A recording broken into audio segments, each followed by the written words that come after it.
All right. Hi, everybody. It's our CFB Talk 204. It's Tuesday night. This is when we like to talk to you about everything going on in college football. Whatever's happened in the week, we do these every Tuesday night. My name's Bobak Ha'Eri. I'm your host this evening. And again, if you'd like to join the conversation, you can always hit request on the Twitter app. I'll put that instruction in a reply so you can go ahead and join and give us your thoughts on what's going on in college football. I see we have someone who already wants to join us, our friend John. Go ahead and let him up. As we're running up to the season, there's a lot of things going on. I was actually kind of compiling topics for tonight, and I'm always amazed at all the different things that are coming up. Obviously, I mean, we could always just toss out and start out with the first preseason poll, the coaches poll is now up right now. It came out earlier this week. Georgia is number one, followed by Ohio State. I think a lot of folks have no problems really flipping those two as number one. If you want to be a little maybe trendy, you could go with an Oregon or Texas, which were number 3 and 4. And then, of course, Alabama, Ole Miss, Notre Dame, Michigan, Penn State, and Florida State rounded off those top 10. You really want to think of it as a 12-team playoff. Mizzou and LSU were part of that as well. No G5 teams, although unsurprisingly, Memphis had the most votes among G5 members with 44, followed by Boise State. A couple of other interesting ones in there. Liberty, which I don't think will make it. It would take far more chaos of the G5 for them to return, only based on their strength of schedule. UNLV, even though they lost their quarterback to USC, still retains a lot of talent. They got 5 votes as well. But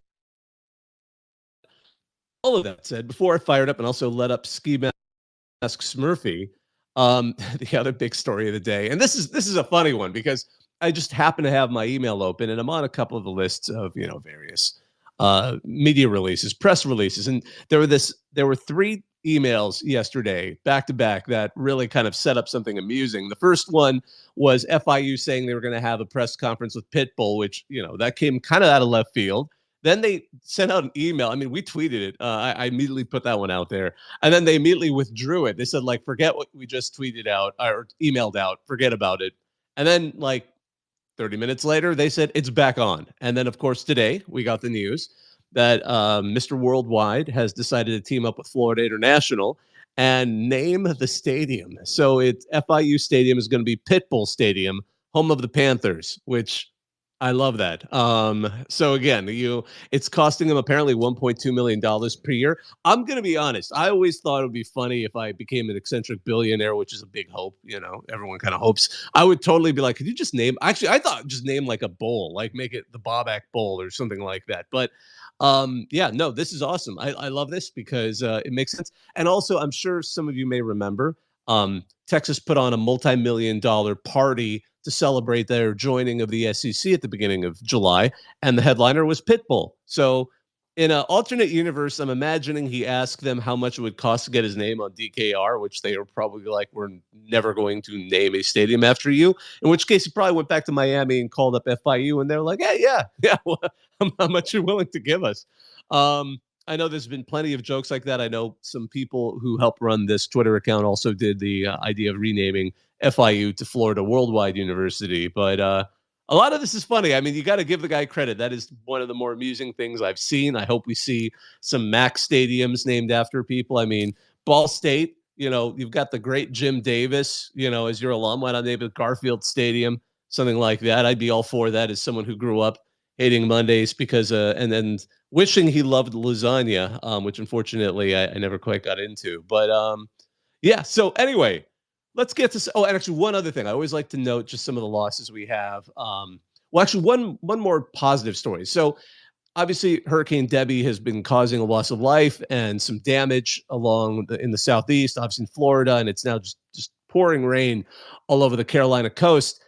Coastal Carolina, unsurprisingly, is being affected by that. So NC State is allowing them to use their indoor practice facilities. You always like to see that level of camaraderie. Of course, awkwardly, Grayson McCall left Coastal to now be the quarterback at NC State, so maybe he's giving them the grand tour, walking around. I know a couple people pointed that out on RCFB, but NC State's going to be an exciting team to watch. But Coastal, I think it's great to see that sort of thing. And then one more just sort of comment. It was sad to see that Steve Crackthorpe passed away at age 59 after a battle with Parkinson's. I did not realize, like, this is where you get to a certain age and you think, like, oh, yeah, he was coaching like 5 years ago. And it was apparently much longer than that. In fact, he medically retired as a assistant at LSU when he was diagnosed with Parkinson's back in 2011. So that was a long battle, and it's tough. So anyone who's gone through that knows what that's all about. But all of that said, kind of switching gears back to our listeners. John, what's going on? How are you? Hey, man, how you doing tonight? Hello? Hey, can you hear me? Or can anyone else hear me? I can hear you. Okay, you can hear me. Okay, cool. Okay, I couldn't, so I don't know what's going on my side. I could hear you, Ski Mask. Hey, That's Ski weird. Mask, just let Oh, I hate when that know I'm happens. just going to drop and come back. So, do we do the telephone game? Ski Mask, you want to tell me what he said? I think he said he's going to drop and come back, but John, I don't think he can hear Okay, you. Yeah, John, just cool, because you can hear me. yeah, I can hear you perfectly. Usually when we're having a real major audio issue, I see people come up and come down, and like it's immediately obvious like something's not happening there. So yeah, no, all right, well, it happens. Not a big deal. Not a big deal. He'll get back up here. We'll let him up here, and we'll get him up here in a second. There he is. All right. Don't know what happened there. Ski Mask, how are you today? A little up and down. It's been a very interesting week for my program. So Michigan Wolverines. What do you think? What do we make of that? Obviously, like the headline was, okay, he deleted some tweets. I mean, or some texts, pardon me, but it sounds like they recovered them. And now they're looking at a level 2 violation because he deleted them, which means whatever they saw between him and presumably Connor Stallions or something related to that wasn't that major. Maybe been like, hey man, you grab me a beer. And he, in a panic, he's like, oh crap, I don't want nothing to do with this guy, and deleted it. Which you shouldn't do, which you absolutely shouldn't do. yeah, But I was but the definitely I was going to be like, that's like law school number one. If once you delete it, it makes you more guilty. But the funny thing is, though, imagine if they couldn't recover it, then he'd look even worse. Like now, at least they can say, well, we've all looked at it. But it's not a smart thing. Don't delete evidence if you're at a job place and something controversial is coming up. Don't do that. It's a bad idea. It can come back to haunt you. So yeah, no, I think that was definitely one of those moments that yeah. So I'm not sure where it's going to go. I mean, the biggest concern I think is will they get nailed for being a repeat offender? Because so much crap has happened to Michigan in the last couple of years, um, and how long it'll take to resolve it. Because whatever happens, this is not going to happen this season. I mean, they've got like 90. They haven't even, I think, formally given out the notice of allegations. It's just a draft NOA. And when yeah, they do, they get 90 days to respond. And then, it's like the judicial process, except, the NCAA's version of it. And it'll drag on probably into the off season at best. So it'll be curious to see where it goes. What are your thoughts? yeah. The biggest thing for me is that this is going to take years before it gets resolved. And now everything's just looking like Sharon Moore is going to be the only one left holding the stick, and everyone else is just living their best life. So that aspect sort of like reinvigorates me to believe we need a commissioner of college football just so things like this can happen quickly, even if it is against my own school and it looks like we're very guilty. But it's also like the fact now there's a Netflix documentary coming out for their series Untold, where Connor Size is telling his side of the story. And then I guess the rest of the stuff that happened this week sort of basically confirmed, even though we don't know who exactly was related to it at Central Michigan, but confirmed the NCAA confirmed, yes, Connor Size was on the sideline for Central Michigan. And so now it's just all I love looking. that they had to make that. I love that they had to make that statement, like as if it wasn't obvious to anyone who saw that. Yeah, yeah, you see the photo and it's like, that's him. And the NCAA had to be like, no, no, no, no, no. For anyone who's doubting that's him, that's him. Which also just goes to make you think like the level of this thing. So like who at Central Michigan just agreed to say, oh, you want to spy on Michigan State? That is perfectly fine. You know what? Even better than that, we will get you on the sideline and you can wear your little spy story glasses, which is also hilarious in all of this. But yeah, it's one of those things where it's sort of like, yeah, this is gonna take forever, but by the time the punishment is dealt out, let's let's say it takes 3 years and somehow Sharon Moore wins another title, then he just goes off to the NFL. Then it's at the point where it's like nobody involved is really gonna get in trouble. So this is one of those things where Yeah. I think the NCAA is gonna have to like come up with new policy or make things happen quicker to get to handle these situations. Because if not, all this is gonna say if someone sees, oh, this takes 6 years to get handled, all the other big programs are like, oh, let's just go. If we can possibly win a title within those 6 years, everything's good and it's worth it. I mean, that was kind of what we felt like was happening last season too with Michigan. Like, just get it all off the docket for this season, and we'll just worry about it because in the end, national championship's a national championship, especially for the folks who care about the program and who are part of the program. But yeah, definitely. Meanwhile, the NCAA, and I missed this one. I admit I was going back this to just review what had happened during the week. I didn't see that they announced violations by Kentucky, football and swimming. So apparently, at least 11 football players received payments for work not performed between spring 2021 and March 2022. So, I don't know if that's NIL stuff. So Kentucky's going to vacate records of games in which they played while ineligible and 2 years of probation. This made me think, like, were they protecting the basketball program here? Throw the football program under the bus at Kentucky, but also, for those who haven't been following, the settlement talks, the proposed settlement for the House case that will create a new sort of not only a system for compensating players, but also and revenue sharing as well as compensating past players. One of the things they're going to do is have some kind of clearinghouse where a board can approve or disapprove of NIL deals that are challenged for not being, actual work. So it made me think a little bit about that. I mean, I'm sure there's been other programs that have been doing this sort of thing, having players getting, payments for work not performed. That used to happen in the old days too. I mean, like no-show jobs have occasionally busted some major programs in college football before. It's going to be interesting to see some of these NIL deals get challenged for some of these things. I don't know, but that's the era we live in. That's going to be part of that future. Hey, John, so you've been super patient. I know there was that. It was probably on my end, but why don't you go ahead and unmute? Sorry about that. Hey, can you hear me this time? Hello? Oh man, is it me? Oh no. I can hear you. If anything. I can hear John and I can hear Bobak. Oh no. Oh, what is going on with my system today?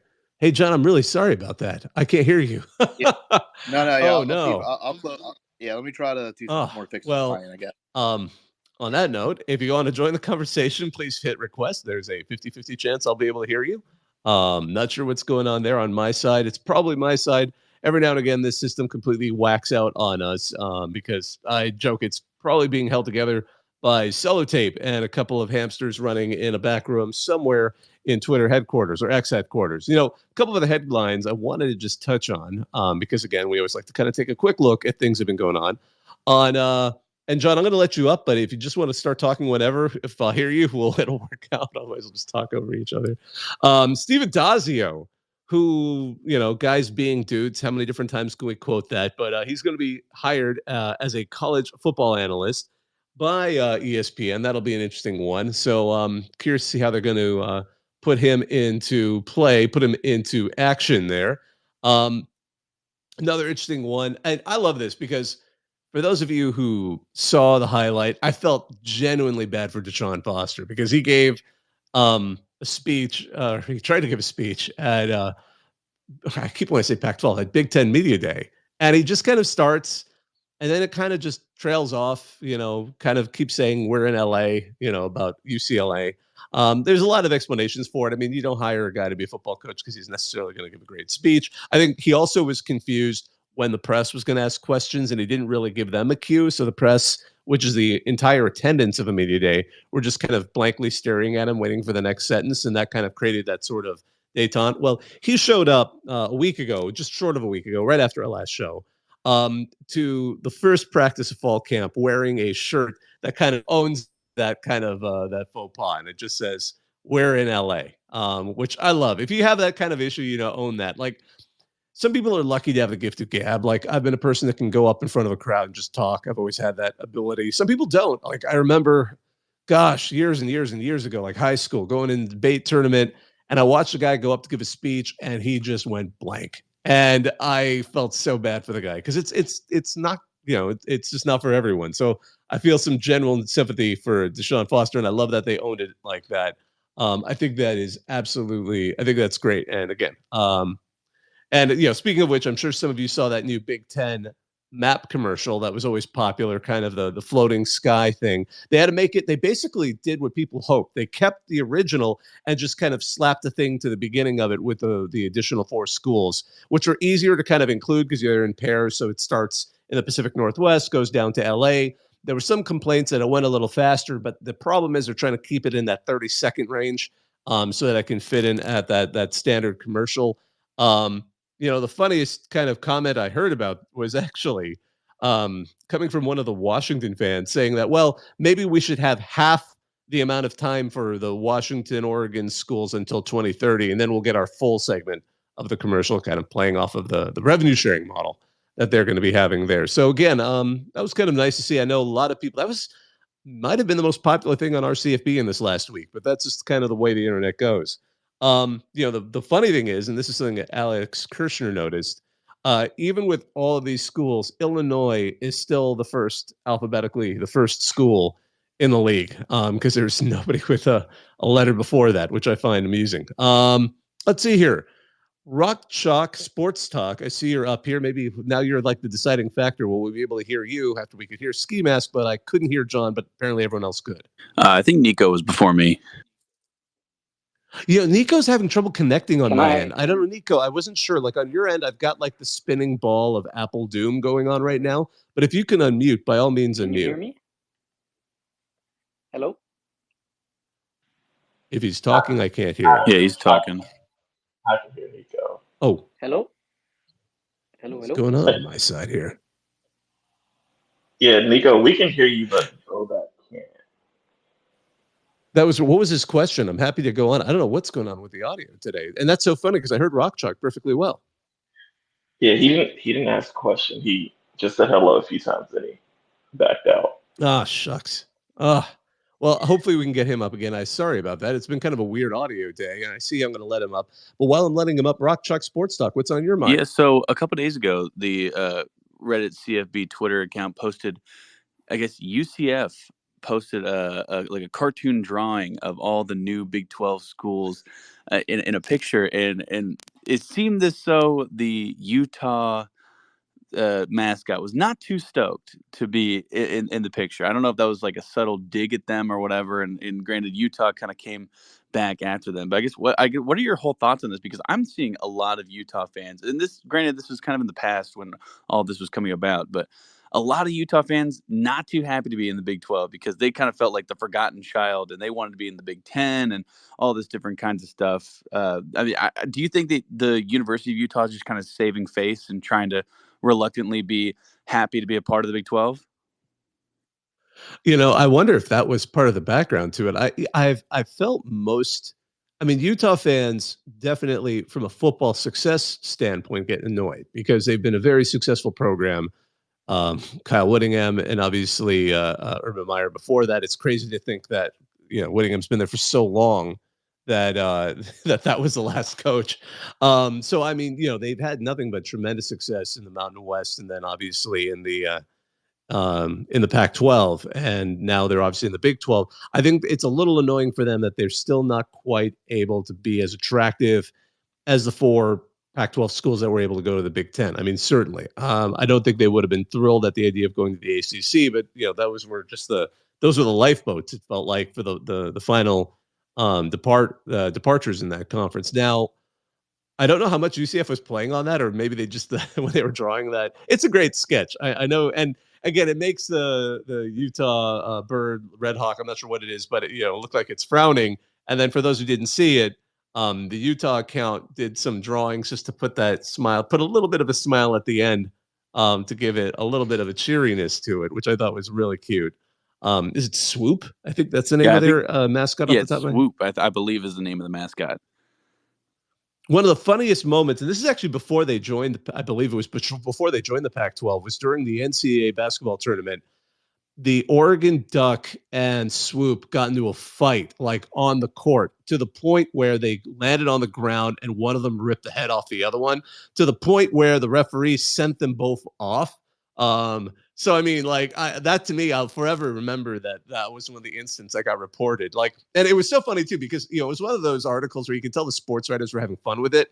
They were like, the Oregon, I think Swoop was on stilts or doing something, and the Oregon Duck came up sashaying and kind of started to mock him, and they got into a fight. But that was when the Oregon Duck was kind of like overboard. Some of you may see that incident where it was ages ago, but it's on YouTube, where he decides to just sort of attack the Houston mascot and like keep him on the ground and start like doing things they do in kind of first-person video games to taunt each other, like kind of, just absolutely. They had to have like the spirit team who had to pull the duck off of the mascot. So that was in the Ducks' wilder days. Now apparently he just shows up being creepy in the background of other things across the conference and across television this past couple of weeks that we've seen. But all of that said, I know that I could see Utah fans being a little frustrated with that because, again, you're successful on the field consistently. You could probably stand up against most teams, especially when you're all. I mean, last season they were dealing with the fact that they had so many injuries. I mean, not just Cam Rising, but Tyler Keithy and just so many. Brant Keithy, sorry, the tight end, and a bunch of other folks that were keeping them back, but. Yeah, I think that's part of what frustrates Utah fans because, I mean, 2005 they had a perfect season. They were the first true BCS buster back when they were still considered what we now consider a G5 team. So there's a lot of history to them, and I think that's something that is frustrating for them as fans. Although I don't know, I can't tell. I could just see like whoever was drawing that picture because again, it's all the mascots in one photo. Just kind of, messing up a little bit on the Utah one or maybe having a little bit of fun. And maybe sometimes a lot of that's collaboration too. They say like, can we make your guy frown if you'll guys, make him laugh? And, people are like, yeah, sure. Why not? Okay, here. So now I'm going to have to ask my friend Ski Masks Murphy to help me a little bit here because Nico, go ahead. And if I can't hear you, I'll wait for Ski Mask to tell me what you said.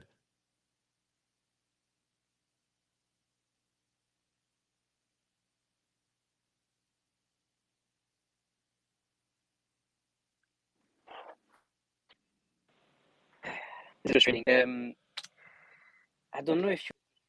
Oh, whoa! Now I can hear you. What happened there?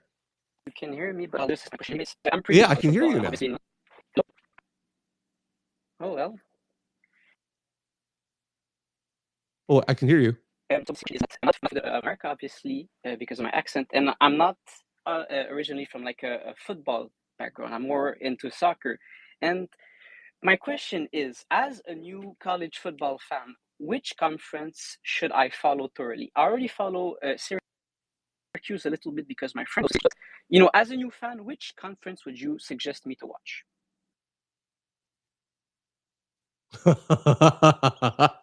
That is a loaded question because, honestly, my best recommendation for a new fan who, and welcome to the club. We love college football is very inclusive. We love everyone who loves the sport. You'll find that across the board. Any of the, in FBS at top level, there's 134 universities. I mean, they're universities. Yes. Universities are full of students from all over the world, so that's why it's a very welcoming environment. That said, my best recommendation is, where are you living now? Me personally, I'm from Montreal, so I'm near New York, the state of New York and the state of Vermont.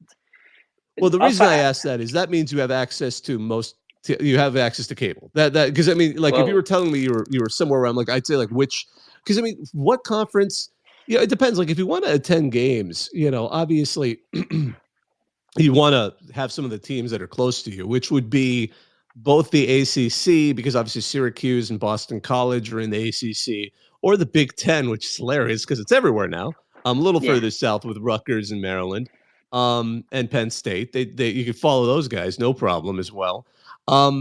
but so much of this is you're in a good position. The joke is, there's the school people went to. Like, I went to 2 universities. I went to the University of Southern California. I went to the University of Minnesota for grad school. I tend to go with USC more than the others. Some people, it's like they went to a tiny college that didn't really have big time sports, and maybe their parents were big fans of a different school, or they grew up in Texas, so they could learn to love the Longhorns or the Aggies or something like that. So I always tell people, like, you have the right to be a fan of whatever. So maybe just catch games this season. Don't feel like you have to pick a team, and then maybe see if there's a storyline you really start to enjoy, and then make that your team. No one will fault you for it. All right, all right. Unless you went to a school and you're totally like, oh well, yeah, I went to Indiana, but I went to Kentucky, but I'm really an Alabama football fan. Then people will kind of look at you a little bit funny. Yeah, of course, but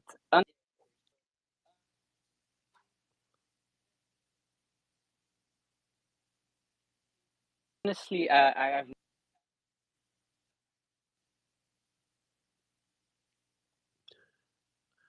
It cut out on my side. Did it cut out for anyone else? Like, it wasn't that I couldn't understand him. It just sort of cut out completely. Can you hear me? It cut out for you too? Yeah. You just said something, I think. Whoops. Oh. Oops. Test. I'm so Yeah, sorry I can hear you a lot better now. Nico. Like, it just started to sound like we were losing the connection. That was all. All right. So I'll just say I just got into college football because of the video games. They're really fun, and the new game coming out kind of reinvigorated my passion for it. And I've been looking at a lot of material, a lot of history about it, and it's such an interesting thing. And from someone that doesn't come from the US, it's really interesting to see the whole passion around collegial football or just collegial sports in general. So honestly, I'm kind of overwhelmed at the moment. Like, personally, I love to learn about the history of the sports first instead of like diving deep into it, right? So I'm going to ask you another loaded question, and I'm sorry for that. What is the best game, in your opinion, that you've ever seen of college football? Okay, so this new one is supposed to be it, and I haven't played it yet, but I played a lot of the old versions before it went on, a 10, 11-year hiatus. And everyone I respect, including some of the people here, have told me this game is absolutely phenomenal. So Yes, it this is, is it. This is the peak.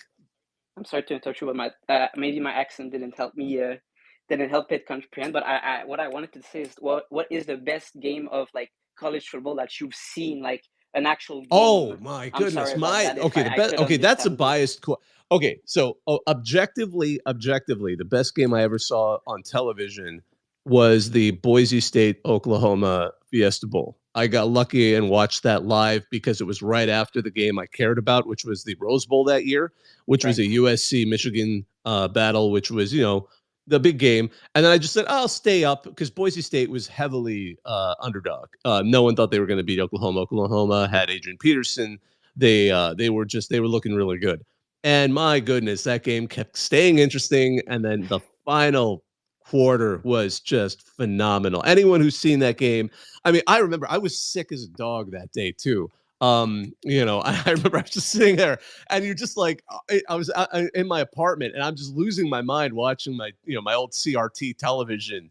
That is by far, I think, objectively one of the best games ever. I mean, there was a great article by Stuart Mandel, who was at the time writing for, I believe he was Sports Illustrated, and I remember he said it. He's like, everyone lost their minds in the press box. It's like, we're usually never supposed to, and now I report from press boxes. You're not supposed to cheer. You're not supposed to rah. Like, he's like, everyone up there lost their mind, because the way that game ended, it was too storybook. And then after the game, there's a marriage proposal. Like, there's all kinds of things that happened in that game that was so, yeah. Oh yeah. No, it is story-wise by far the most compelling one to watch. I'm sure you can find it on YouTube. Someone's had to put that thing on YouTube. But that is straight up like a video game. Now, in terms of my own, actually, I'm going to leave it there. I can't possibly. Okay, the 2006 national championship game, Rose Bowl, which was technically the year before, which was the USC, was the 2005 season, USC versus Texas Longhorns. That's considered one of the best games. I am not as thrilled about that game because my team lost. My beloved team lost that game, but it was a good game. It was a very good game until Reggie Bush decided he was going to lateral to try and run up the score, and then the guy he tried to lateral to was like, "I'm being handed the ball," and dropped it, and that was when the game kind of turned around. But yeah, that would be my recommendation for you. Go track down those two games. Thank you so much. It's really nice to see people that are as passionate as you talking about that sport and inviting new people in. So honestly, thank you very much, and have a good luck. Yeah, thanks, Nico. It was great having you. Great having you join us, man. Well, let's see here, John. We got that microphone to work. Maybe it's been on my side the whole time. Maybe we got this going. Maybe we can hear from you, John. All right, can you hear me? No. All right, Ski Mask, can you be the whisperer for us? I gotta be the college football whisperer for you. Thank you. I'll keep it brief because I guess the gods are not on my side today. But just let Bobak know. I'm just curious, with all the news about Pitbull, are we gonna have a Bruce Springsteen Stadium named at Rutgers? That's the only thing I wanted to talk about tonight.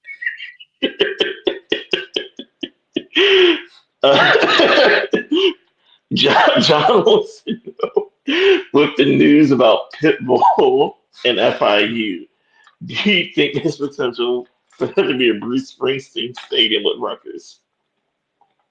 Oh my goodness, wouldn't that be phenomenal? Like the Boss Stadium. They should just call it that.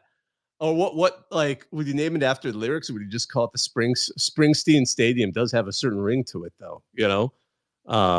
It's certainly better than whatever they're calling it now. I forgot what they're even calling it now. But yeah, hey, I'm gonna be honest. Like I have said, Rutgers is my ultimate super. Like it would be crazy, but not too crazy. Dark horse. Like they could. Their schedule is so weak, along with Iowa's. Actually, I recently joked on the show I do with CBS Sports John J. Raja. We do the College Football Survivor Show. But anyway, I joked. We have a situation where it is not totally unfeasible for Iowa and Rutgers to somehow make it into the Big Ten championship because the other teams beat each other up and their schedules are so weak that they only take one loss each and then somehow end up there. I don't think that's going to happen, but it would be hilarious. And then you'd end up with a Big Ten champ that might somehow get ranked below the G5 champ and not get one of the top 4 seeds. 100% not going to happen. I'm okay, 99%. But that's my theory there. But I love that. That's a good question too. Like who are some other celebrities who should name stadiums around the country? Maybe not like FBS, probably not, maybe like not major P4 stadiums, but there's got to be some stadiums out there. Sam Houston, they just announced a stadium renovation. Their stadium is comical. It looks like, when I first saw what their stadium looked like, I'm like, they're going to be having to do reno like really soon. It straight up looks like a high school stadium. And I haven't seen how they rendered it in the video game. Of course, the video game missed a couple of stadiums. I mean, I know Hawaii wasn't thrilled to find out that they kind of were thrown in a generic stadium. I know, actually, I don't know how so many people missed this, but one of the team that runs our CFB is a Tulsa fan. So he's been playing Tulsa games. Apparently they misspelled touchdown terrace and it said touchdown Terrence. And it said that like no one apparently picked up on it. One guy replied to a tweet when we finally screen capped it. And he's like, I feel embarrassed. I played 2 seasons as Tulsa and I did not notice that it says touchdown Terrence. But my goodness, I love that. All right, let's see here. Got a couple other people I want to get to. Mage Ingrid, what's going on? Y'all got me laughing over here. How you doing? Good. How are you? Good. So I see some people saying online that maybe Thursday this year, for the rest of the year, we got a football game on, which I find very interesting.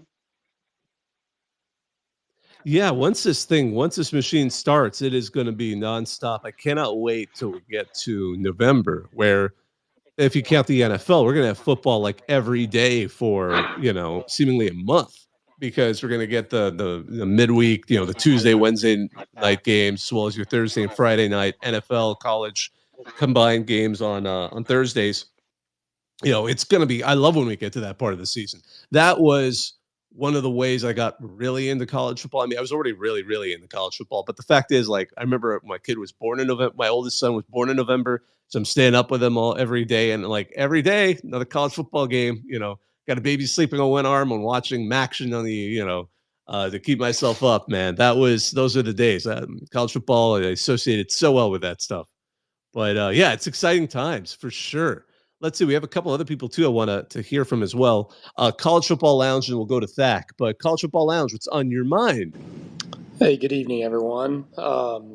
It's always funny to me when the Boise State Oklahoma game gets brought up. I am an Oklahoma fan, and it's kind of like I get, it was a fantastic game. It's shown, at the beginning of the season, inevitably, at the beginning of every college football season, somebody will have a big highlight package of, all the greatest moments in college football history. That's always in there. It's kind of become a running joke between my friends and I, who are also OU fans, that sort of over time it has become, Oklahoma was like a 40-point favorite in this game. Yeah. And I looked it up, and somebody can fact check me on this, but I just remember that Oklahoma went off. It was a single-digit favorite in the game. So, I mean, that was Boise State sort of. They had been really successful, but they had never gotten over the hump of beating, somebody that would be recognized as, one of the top programs in college football. And really there was nobody. Boise was kind of the first one that I recall who made that leap. And so it was a huge moment for sort of the back then. I can't even remember. We've gone through so many machinations of this, but it was sort of the big coming out party for the G5s of the world. But talking about the best games you've seen live, you could also, in college football, talk about the worst games you've seen live. Because you're so passionate about these things. And My worst game is absolutely going to be biased, but it was an absolute nightmare game. It was Pete Carroll's first season. I believe it was the second game, Kansas State, and that game was, I believe, 10-6, and it was just awful. It was just a game where you're like, someone score, someone do something, and no one wanted to do anything. And it was like the entire second half was just this painful slog watching these two teams just kind of. And I remember too, that was his first season, ended, I think, in a exact same score, losing to Utah, which was again a Mountain West team in the Las Vegas Bowl back when it was in Sam Boyd Stadium. So, out in that coyote-ridden facility way out east in the Vegas Metro. But yeah, no, that was it. Watching that game live, I was just like, this is an absolute nightmare. I mean, I've been at losses that were more embarrassing than that. I remember being at a game, gosh, my freshman year. We were awful, but the game was lost because someone missed an extra point, and it came back to haunt the loss when it was like 33-32 or something at the end of the game. But no, the worst games were the games where you watch a team lose and it's just like nothing's happening, and you're just kind of like, why are we even here? Yeah, I just real quick, I'm going to make you feel better, Bob, because the worst game I've ever witnessed in person was I guess it would have been the 2005 Orange Bowl, which is when Oklahoma got absolutely obliterated by USC in the Orange Bowl. That was such an unexpected result. So that I don't think anyone thought that was going to happen. My goodness. I'm not too far out of college at that point. So, disposable income at that stage is kind of a big deal. So, I mean, you pay for a trip to Miami and then you leave the game with 10 minutes left in the third quarter. It's that one will always stick out in my mind. I was in the press box for that Georgia TCU game, and I remember, and I've said this before, the vibe in the press box was like, we all have to sit for the second half of this, because it was so out of control by that point that I felt bad for all those TCU fans, and it was raining as hard, I think, as I've ever seen. And again, SoFi Stadium was designed covered, but it's not an enclosed roof, so it was raining so hard. Like a lot of the sections had this mist coming through and kind of soaking people in the stands. So imagine you have like the cheap seats at this stadium and you're wet watching your team get absolutely blown into smithereens. So my sympathy went out to a lot of those Horned Frog fans who were there. You kind of reminded me though, like with Boise State, like they would occasionally have great runs, especially under Dan Hawkins, because that Oklahoma game was Chris Peterson's first year taking over after Hawkins went for his ill-fated tenure at Colorado. But like a few years earlier, it was I was trying to remember what year it was. It was 2004, the Liberty Bowl. Boise State was also undefeated. They were 11-0, and they went against the Louisville Cardinals. Again, they were Conference USA back in those days. And so it was like an undefeated team against a 10-1 team, and it was a wild game. It was 44-40, and Louisville took out Boise State. But that was also kind of sticking there. It's like they're good, but they never, if you actually stick them up against a real blue blood, they won't do it. And that's, I think, part of why the surprise of what we saw there. Because previously, I mean, that was 2004, 2005 was when Utah beat, I think it was Auburn. And in their, or was it Pitt or Auburn? It might have been Pitt. I'm a little fuzzy on some of these things, as time passes. No. Auburn beat Pitt in that season where they also were undefeated. I think I'm thinking of 2004. That's where some of this stuff blurs together. Let's see here. I want to give Thak an opportunity too, and then we'll get to some of these. We'll get to Ski Mask in a second. Thak, how you doing, man? Well, I will say my doom and gloom preview for the upcoming season is gone. The number 11 in the coaches poll. It's we're looking up here in Columbia. I do want to say, the original BCS Buster coming out party, that was Utah, 2004 Utah. Mm-hmm. It was Pitt, but then they went back shortly thereafter after Urban Meyer left. So they had two BCS busting seasons. And that was the season where they paired him up against Boise State again, wasn't it? Yes. Or am I thinking of who did Arizona? Or was that Arizona? I can't recall. Oh my goodness! Now I'm head. feeling. But we're getting the old man memories now. No, I know. I mean, they were the original group of five. Blow it off the wall. But anyway, back to the Kansas guy left. I wanted to talk some tease him a bit, maybe psych him up. Yeah. Well, it just so coincides. But it's exciting to be a Mizzou fan right now, isn't it? I mean, it's incredibly exciting.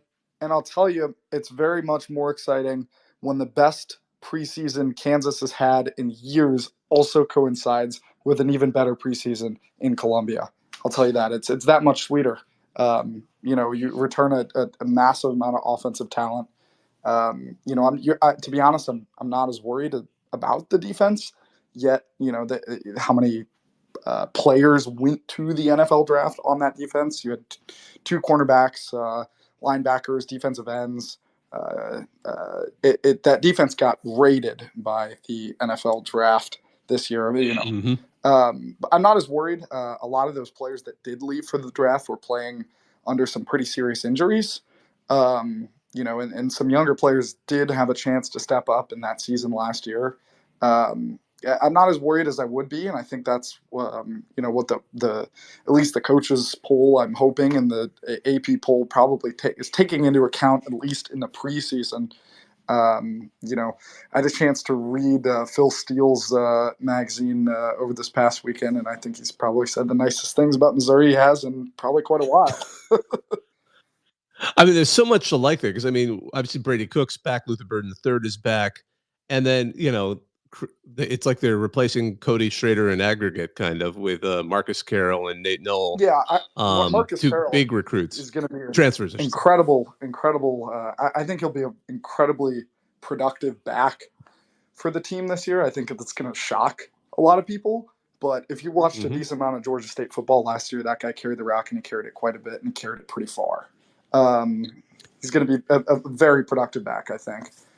Especially in that system with that offensive line that's got some experience. You pick up the Oklahoma transfer Caden Green, who I believe Reports are coming out that he's not starting at left tackle this season. He's going to be a guard, which is some people thought he was going to start left tackle. He's a young kid, though, only a year or two removed from high school ball.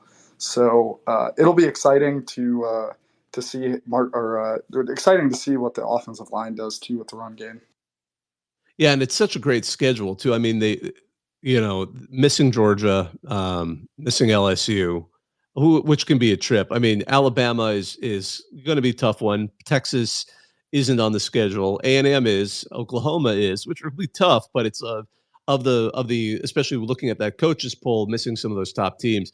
I do love the fact that Mizzou is restoring ties to New England with both hosting Boston College. And I love that it's still scheduled to be at McGurk Stadium. Yes. From everyone seems to say, It's I tease because one of the producers I work with for the podcast I do, he's actually a UMass grad. So we're always teasing him about it because he's like, football is not the priority, if you go to UMass. But everyone's like, how did this not get moved to Gillette? It's going to be at McGurk, which is a small. And then there's that guy who was going around doing like stadium tours where he sneaks into stadiums. And he said it was the worst stadium on earth. And I love it. I was listening to I'm a big fan of the College Football Inquirer podcast with Dan Wetzel and Pat Forty and Ross Dellinger, and they were like, "You got to embrace that, call it the junkyard." Right. I want them to take it to the next level. I want to make it like a Mad Max experience in that stadium. But I'm excited. But yeah, no, Mizzou having to go play there, that is going to be an absolute trip. I'm headed up for the game. I have tickets booked up there. So I think it'll be a fun experience. There's going to be a pretty decent amount of Mizzou fans. It sounds like.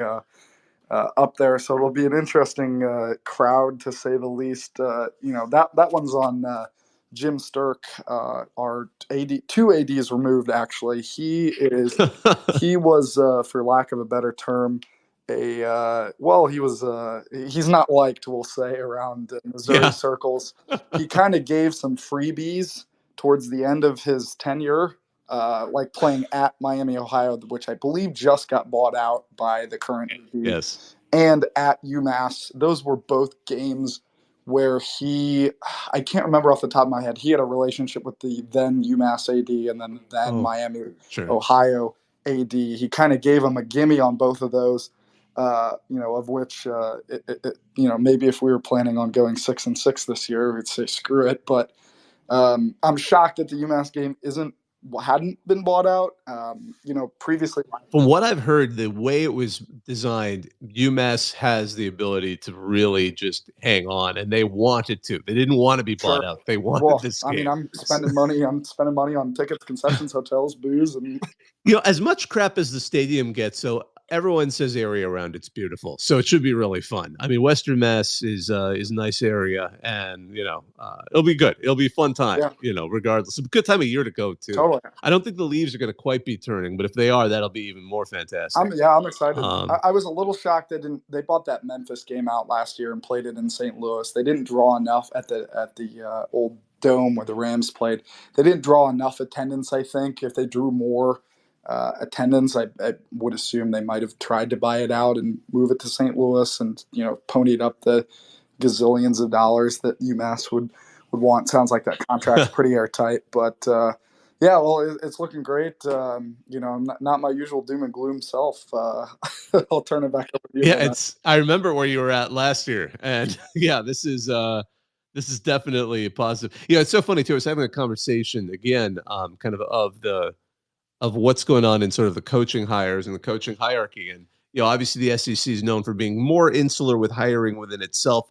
The big examples, counterexamples, historical counterexample of a successful coach who didn't really have a history in the conference was Eli Drinkwitz coming from App State. He hadn't really, he'd been in an SEC team for like half a year or something like that, but he never really had a background in it. Sure.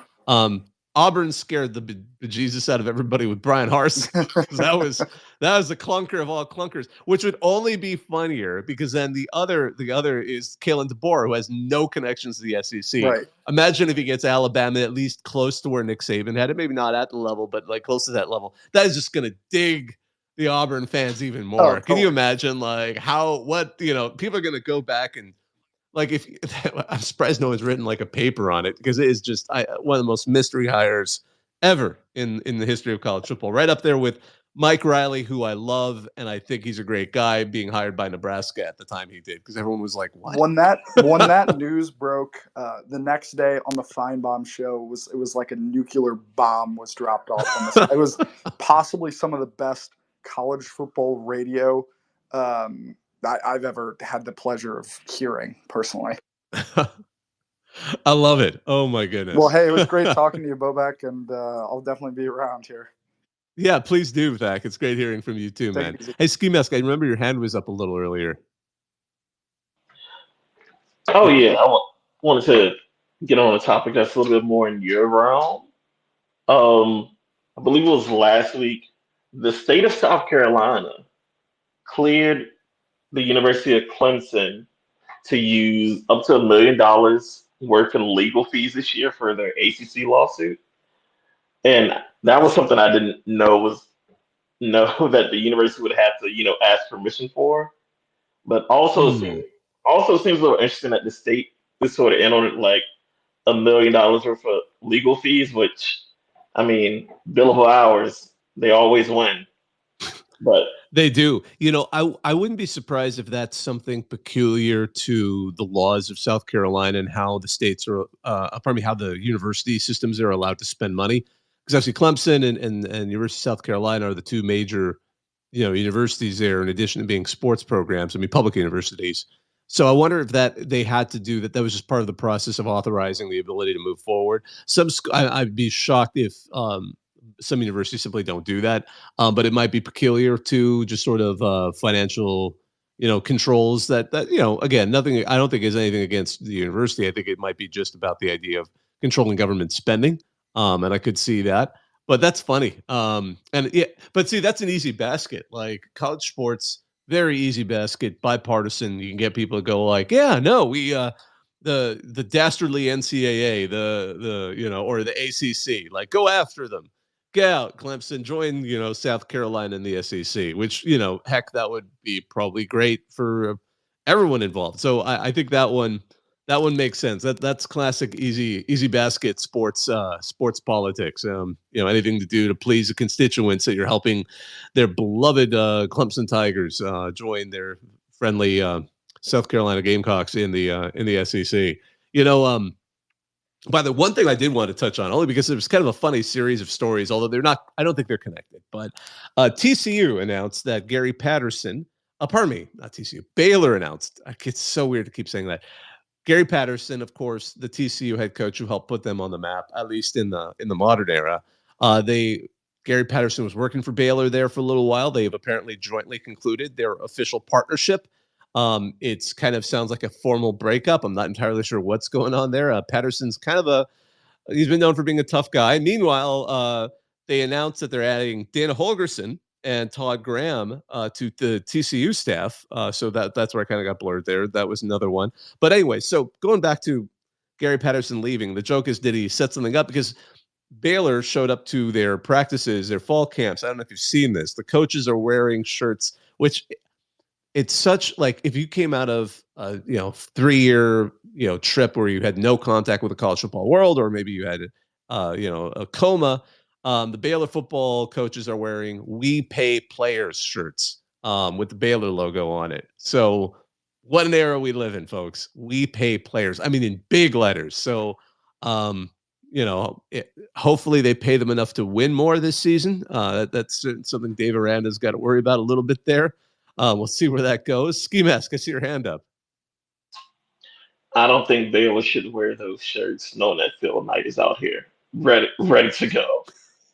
You're setting a dangerous precedent. You have one of the richest men in the world who says, "I won't do anything for the championship." I think just wait, or something's going to come out of Oregon. If another team wears a shirt like this, Phil Knight's just going to let it all go, and I'm ready for it.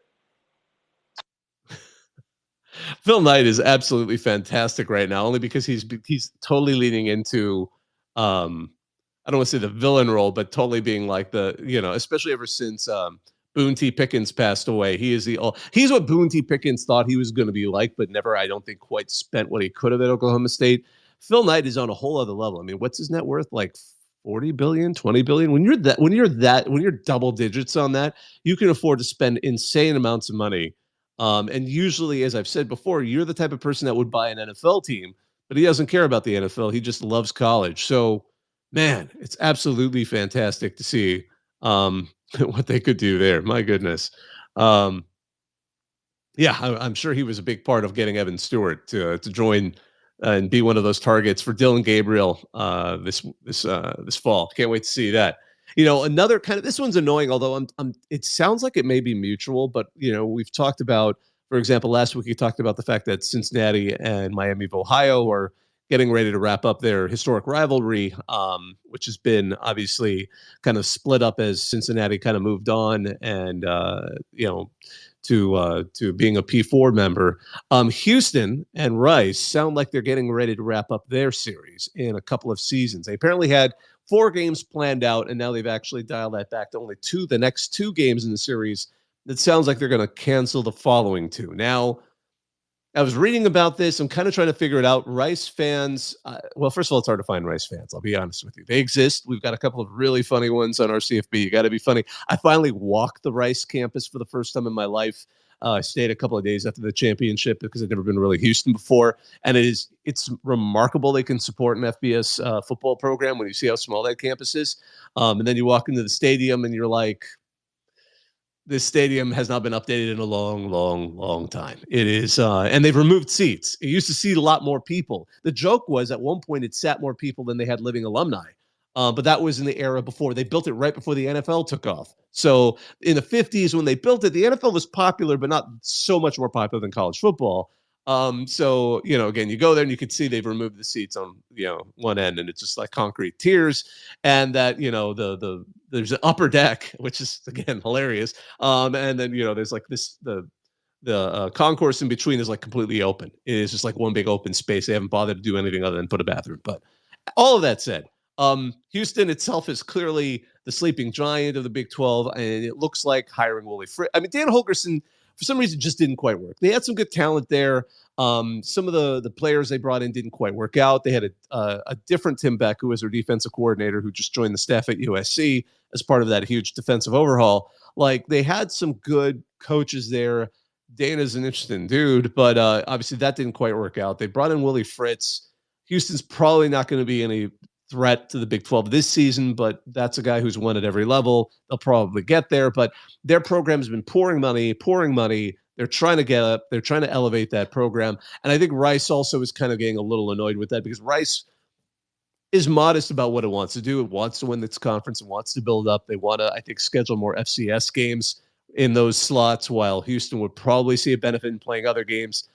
It seems like from, again, just the conversation between Houston and Rice fans that we saw in our CFB, that both sides are kind of, they both are semi-fans of each other. It's not a hatred rivalry. I didn't realize they only started playing in the 70s. So that's just one of those interesting things. So we're going to probably see that rivalry game, the Bayou Bucket, kind of quiet down between Houston and Rice in the future. I know we touched a little bit on the whole, especially with our friend Ski Mask Murphy. I'll skip over the Michigan stuff because we already talked about that. There was a really cool viral video. I don't know if you've seen it yet, but it involves the Olympics. Navy football, their defensive end, I believe it's Train LaFawn. He found out during practice, the coaches call him out, and they let him know that his sister won a gold medal in the triple jump, which was amazing because she doesn't play for the United States. She plays for the Caribbean nation of Dominica, and that was their first medal of all time, let alone their first gold medal. But it's great. You see all the players free. It's like almost like watching one of those videos where somebody gets a surprise scholarship. Except it's obviously the Naval Academy. They don't give scholarships, but it's so they give you a pat on the butt and send you out to be an officer. But it was great to see that. It's a good video. I recommend it. It's everything you love about football, college football, camaraderie. The fact that everyone's in it together.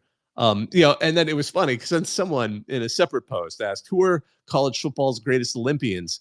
That's actually one of the easiest answers on earth. And unsurprisingly, Jim Thorpe came up over and over and over again because Jim Thorpe was an absolute he was a dude. He was a beast. And it's amazing. If you don't know, he won 2 gold medals at the Olympics he went to in the decathlon and the pentathlon. So he was good at everything.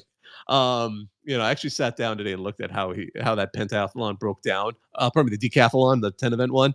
And it's so funny. He was finishing in like the top 4 in every single sport he did, including the ones obviously he won outright, but absolutely fascinating stuff. And again, if you want to join the conversation, please do, only because one of the topics I brought up on our CFB this week, it was based on an episode I did of a college football survivor show with Sean J. Raja. We did a breakdown of players who we thought were not necessarily Heisman candidates, not necessarily going to be All-Americans, but you got 134 teams. There's a lot of players there who are just fun to watch and are going to probably make an impact. We're trying to figure out who are some names that people might miss or might not miss, but not appreciate. Like if you're going to tune on a game on a weekday or a random Saturday where there isn't a marquee game, who should you look out for? So we tossed out names. I'm going to share some of my own. KJ Jefferson, the quarterback for UCF, is absolutely going to be fantastic to watch. He was at Arkansas forever. It should be really interesting to see how Gus Malzahn puts him into that program. Rutgers, I've joked, I think they really got an interesting schedule. Who knows how far they're going to get? And they've got Kyle Managa, that running back, who's actually one of the best in the conference. His numbers were actually better than some of the other key guys out there from Michigan, Wisconsin, etc. Xavier Restrepo, everyone's looking at Cam Ward. I want to see how Xavier Restrepo steps up as a wide receiver. Thomas Castellanos, the QB of Boston College. When he's good, he's great. When he's bad, he likes to throw a lot of picks. But he made Boston College so exciting. And then think about it. He's got Bill O'Brien as his head coach right now. That is going to be interesting if he takes off. And some of those games, I think, are on the CW, or it's got the same, I forgot his name, but it's the same guy who made the infamous call while he was apologizing for using insults during a baseball game. He might call that game. We might get a Castellanos call, which will be fantastic. I'm going to throw out Bear Alexander only because if USC's defense actually starts to play well, he's going to be a terror on the inside of the defensive line. Jaden Ott is a player I recommend some of you check out. He is the running back for Cal. He is really good. He was one of the best running backs in the Pac-12 last season, along with Damian. I forgot his last name. He's also in Miami. That was the funny thing. But the Miami transfer. But Jaden Ott, I recommend him. Someone to look out for. Kyron Drones, quarterback for West Virginia, fantastic. He's turned the Hokies around last season, and he's going to be someone to look out for. Barian Brown at Kentucky, more of a kick returner than a wide receiver. Though if he steps up as wide receiver, he's going to be great. Another fun player to watch who may not make a finalist role. And then if you didn't see USF football last season, you got to watch it for their quarterback, Byron Brown. He is absolutely fantastic to watch. He's one of the reasons Alex Golesh were able to get the Bulls to a bowl game last season. And finally, we did 10. My final was Avery Johnson, that quarterback for Kansas State, because he's a runner. They've got runners in the back. They've got some good running backs. That is going to be an absolute dynamite offense to watch. And I'm sure some of you may have even used him in the NCAA game. But if you have ideas, please feel free to hit request. Would love to hear yours as well. I'm just going to say my co-host, Shahani, did Caden Salter, quarterback for Liberty. Max Brosmer, for Minnesota. That's an interesting one because he was one of the best FCS quarterbacks from New Hampshire. So he's at Minnesota now. Very interesting to see how he is. Jordan Hudson, the wide receiver for SMU. Ahmed Hassanian, the defensive tackle for Boise State. Abu Sama III, running back for Iowa State. Torian York, a linebacker for A&M. Alec, I forgot how to say that guy. The wide receiver at Stanford who went ham on Colorado. Nick Anderson, wide receiver, Oklahoma. Jaheim White, the great running back for West Virginia. And Jaden Greathouse, one of the wide receivers for Notre Dame. These were players who we were thinking aren't going to be on the main radar, but are going to make the game more interesting. Ski Mask, what do you want to add to this? Yeah, I haven't fully looked into it since basically a month or so ago because I knew he was competing for the job. I don't know if he got the job or not, but Virginia Tech quarterback, freshman, Davey Belfort, competing for the job. Interestingly enough, he's the son of UFC MMA legend Vitor Belfort, and he's coming out of Brazil, which I think will be interesting if he's able to, if he's the quality that everybody's hyped him up to be. it'd be interesting to see a Brazilian be one of the leaders of college football. He may break through this year, may not, but I think he'll be a name to pay attention to. Which program did you say? Virginia Tech. Virginia Tech quarterback? Yeah. Well, that's good. I mean, Kyron Drones probably has that one locked down. I'm not sure. I mean, I'd be curious to see, but that's exciting. I don't think. Yeah, when's the last time we've had a Brazilian player? I mean, obviously the NFL is going to Brazil. Is it this season? They're playing in Sao Paulo. The Packers are going down there. I have a friend who's a crazy Packers fan who's going down for that game. Lots of disposable income. She's like, no kids, just tons of money. So she circled that one in permanent markers. So she's heading down to that one. I can't blame her. But Duke revealed, by the way, just kind of throw a couple of we're getting about past an hour. So I'm going to barrel through a few more of these stories here. Duke is apparently going to have a secondary logo going back to the city because they're in Durham, of course, the Bull City, which comes from, if you don't know, the Bull City, Bull Durham, which is, the famous movie with Tim Robbins and Kim Costner, Susan Sarandon, one of the greatest sports movies of all time. And the Durham Bulls are the minor league team there. But the reason the Bulls were even ever part associated with the name Durham is that one of the tobacco companies made their tobacco was Bull Durham tobacco. So that is, they're going to have, so Duke is going to highlight that by having Bull City logos, which kind of have the Blue Devil making kind of fists like this with a Bull City on his headband. So look out for that one. It's going to be also used in football. Maryland's governor apparently went to practice and suited up to play with the Terps.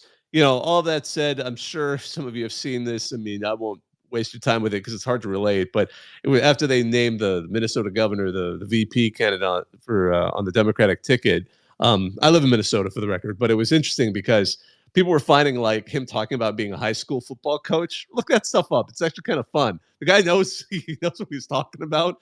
But some of the jokes of like imagining during a debate, like someone asking, what play would you run in this scenario, and just watching the two reactions from two very different people would be amusing. But I'll keep on moving on that one. Ski Mask, I see your hand up.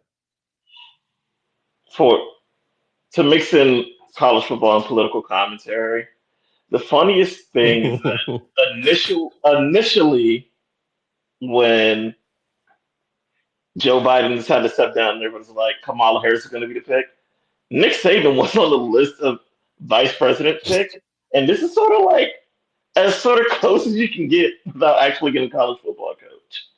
I think it's I thought it was hilarious if he decided he was going to be an offensive analyst at Ohio State or something. That's what I was joking. Like, imagine we have someone sitting president just like decide to, but Nick Saban isn't coaching anymore, so where can he go? I don't know. I'm gonna leave that one. I'm gonna be gentle with that. I don't want to get too into that stuff. But one of the other funny posts, because again, Reddit, lots of funny posts that come up here. People are trying to come up with famous college football moments that could be immortalized as Harry Potter-esque spells. So the example they gave is Cletus Yeetus playoff deletus. So again, I think most of you can guess which game that one came from. A Nebraska Fran came up with Frostus Costus one score losses. Again, fantastic stuff. Some of these I can't read because they're not going to go. I can't read that one. Although one of the Mrs. Pisses, that one's there. There you go. Trobius. Troublous Snappus. I don't know. But some of I enjoy the creativity. That's all I'll say of some of the folks on our CFB. Another big topic. This is another one that the On3 reported, and this is something that was expected to likely happen. The SEC, and I mean, not just the SEC, but across conferences, SEC is going to move towards adding mandatory injury reports starting this season. So, most of the time coaches can play it to the vest. A lot of strategic reasons to not necessarily let your opponents know who can play, who can't play. I've said it before. My favorite moment was Mike Leach being asked about the injuries on his team and telling everyone that his quarterback was really healthy, while the quarterback unknowingly is in the background on crutches, crossing the back of the field, like as they're having this conversation. But again, so this is going to remove that. Of course, who does that really benefit other than sports gamblers? Like, that's the problem with it that some people are having. Although the best way I've heard it phrased, and I'm going to credit the user Mammoth Help 4405. This is your mandatory injury report brought to you by FanDuel. At that point, you got to do that. You have to lean in to this sports marketing in terms of that. Let's see here. Another interesting question was which schools might potentially break their college football, their college game day drought, or get college game day if they've never had it. One of the interesting ideas was a Week 10 Memphis at UTSA. Of course, that's a day where they said the P5 slate's fairly weak. The biggest games would be maybe Oregon at Michigan or Ohio State at Penn State. Ooh, that one's actually could be huge. So I'm a little hesitant on that. But if they haven't already had one of those teams in one of those games, that might be one to look out for. And they're always looking for that one oddball game that they like to do.